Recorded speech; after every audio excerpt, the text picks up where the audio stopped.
विधान परिषदेच्या पोटनिवडणुकीसाठी भाजपचे 3 उमेदवार हे ठरलेले आहेत। संदीप जोशी, संजय केनेकर आणि दादाराव केचे यांना भाजपकडून उमेदवारी देण्यात आलेली आहे। भाजपच्या केंद्रीय कार्यालयाकडून तिन्ही उमेदवारांची नावे जाहीर करण्यात आली आहे। संदीप जोशी हे नागपूरचे माजी महापौर आणि देवेंद्र फडणवीस यांचे निकटवर्ती आहेत। संजय केनेकर ओबीसी चेहरा आहेत, तर केचे आरवीचे माजी आमदार राहिलेले आहेत। त्यामुळे एक सोशल इंजिनिअरिंग सुद्धा साधण्याचा प्रयत्न या उमेदवाराच्या माध्यमातून भाजपने केल्याचं बोललं जात आहे। संदीप जोशी, संजय केनेकर आणि दादाराव केचे अशा तिघांना उमेदवारी देण्यात आली आहे।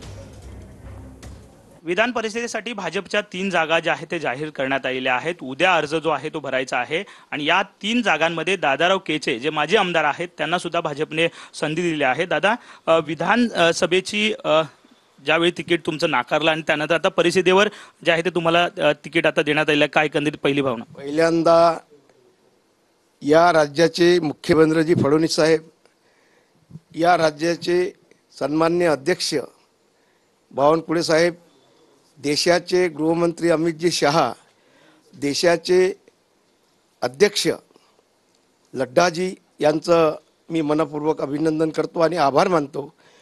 83-84 पासून आर्वी विधानसभा मतदारसंघामध्ये मी काम करत असताना त्या कालखंडामध्ये एकही कार्यकर्ता कोणत्याही गावामध्ये नव्हता, परंतु हळूहळू पक्षाच्या धोरणाच्या निमित्तानं अनेक आंदोलन,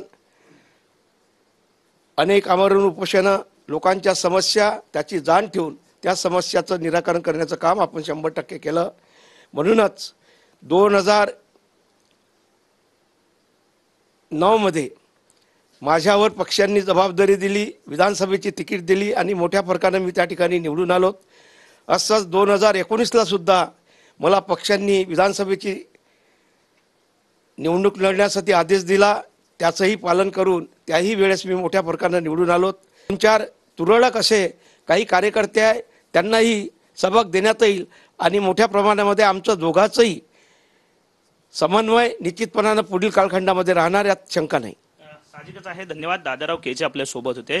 त्यांनी हेच म्हटले आहे की पक्षाने शब्द जो आहे तो दिला होता, तो शब्द जो आहे त्याचं पालन आज पक्षाकडून करण्यात आलं, त्यामुळे त्या पक्षाचा आभार आहे असा त्यांनी या ठिकाणी व्यक्त करताना पाहायला मिळतंय। कॅमेरामन मनीष सोबत विनायक डावरुग, TV9 मराठी, मुंबई।